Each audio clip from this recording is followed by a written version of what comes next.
Christopher Min at mga co-host, kilig na kilig sa Kimpaw, naniniwalang may relasyon na ang dalawa.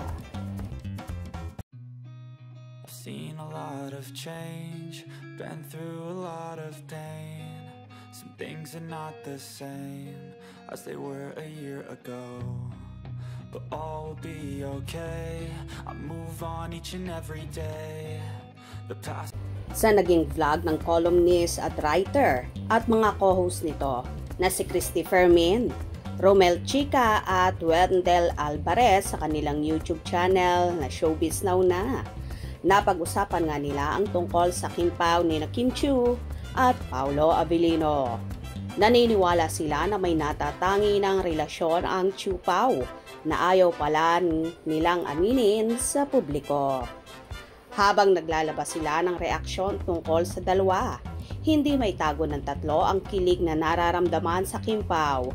Kaya naman sobrang natuwa din ang mga Kimpaw supporters sa mga papuri nila sa in-demand love team sa ngayon. Sa bagay, totoo naman talaga ang sinabi ni na Christy, Romel at Wendell tungkol sa Kimpaw. Kimpaw po, mga kachika, kahit sa CFM, di ba? Kahit dito. Talagang kapag Kimpaw po, Kim Chiu at Paolo Abilino, grabe talaga. At saka, ang maganda po kay Kim Chiu, hindi niya sinisisi ang nakaraan na boyfriend niya. Di ba may nagtanong, anong feeling mo pagka na-fall out of love yung lalaki? Hindi naman dapat sisihin. Sabi niya, paano kung ganun nga di ba? Walang dapat sisihin. Ang ganda ng takbo ng utak ng batang.